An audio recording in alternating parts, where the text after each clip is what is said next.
ఓం శుక్లాంబరధరం విష్ణుం శశివర్ణం చతుర్భుజం ప్రసన్నవదనం ధ్యాయేత్ సర్వవిఘ్నోపశాంతయే అగజానన పద్మార్కం గజానన మహర్నిశం అనేకదంతం భక్తానాం ఏకదంతముపాస్మహే సర్వమంగళమాంగళ్యే శివే సర్వార్ధసాధకే శరణ్యే త్ర్యంబకే దేవి నారాయణి నమోస్తుతే శ్రీ మహాగణాధిపతయే నమః శ్రీ మహాసరస్వత్యై నమః శ్రీ గురుభ్యో నమః హరి ఓం. మైత్రి మీడియా ప్రేక్షకులందరికీ శుభోదయం. నేడు శుక్రవారం కనుక శుక్రగ్రహ ధ్యాన శ్లోకంతో మన శుభోదయం కార్యక్రమాన్ని ప్రారంభిద్దాం. ఓం హిమకుందమృణాలాభం దైత్యానాం పరమం గురుం సర్వశాస్త్ర ప్రవక్తారం భార్గవం ప్రణమామ్యహం అనే ధ్యాన శ్లోకాన్ని నేడు అవకాశం ఉన్నంత వరకు పారాయణ చేయండి. ఆంగ్ల తేదీ ప్రకారం తేదీ 7/6/2024 శుక్రవారం, శ్రీ క్రోధినామ సంవత్సరం, ఉత్తరాయణం, గ్రీష్మ ఋతువు, జ్యేష్ఠమాసం, శుక్లపక్షం, నందతిథి అయిన పాడ్యమి సాయంత్రం 4:55 వరకు ఉన్నది పిమ్మట విధియ.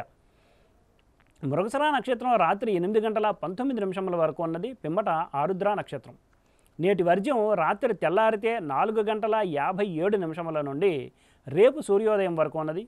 దుర్ముహూర్తం ఉదయం 7:59 నుండి 8:51 వరకు. మరలా దుర్ముహూర్తం మధ్యాహ్నం 12:20 నుండి 1:12 వరకు ఉన్నది. నేటి సూర్యోదయం 5:22 కాగా సూర్యాస్తమయం సాయంత్రం 6:27.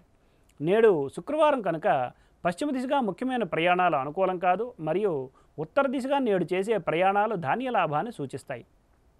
ఇక నేటి శుభ సమయాలను పరిశీలిస్తే పగలు 10 గంటల నుండి 11 గంటల వరకు మంచిది.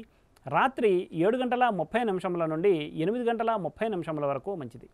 ఉదాహరించిన ఈ శుభ సమయాలలో స్వల్ప ప్రయాణాలు, గృహోపకరణాల ప్రారంభాలు మాత్రమే తప్ప శుభకార్యాల ముహూర్త నిర్ణయ విషయంలో జ్యోతిష్కుని సంప్రదించడం వలన కార్యజయం కాగలదు. వర్జ్య దుర్ముహూర్త సమయాలలో ఏ విధమైన శుభాశుభ కార్యక్రమాలు ప్రారంభించడం మంచిది కాదు. స్వస్తి. సర్వం శ్రీకృష్ణార్పణమస్తు.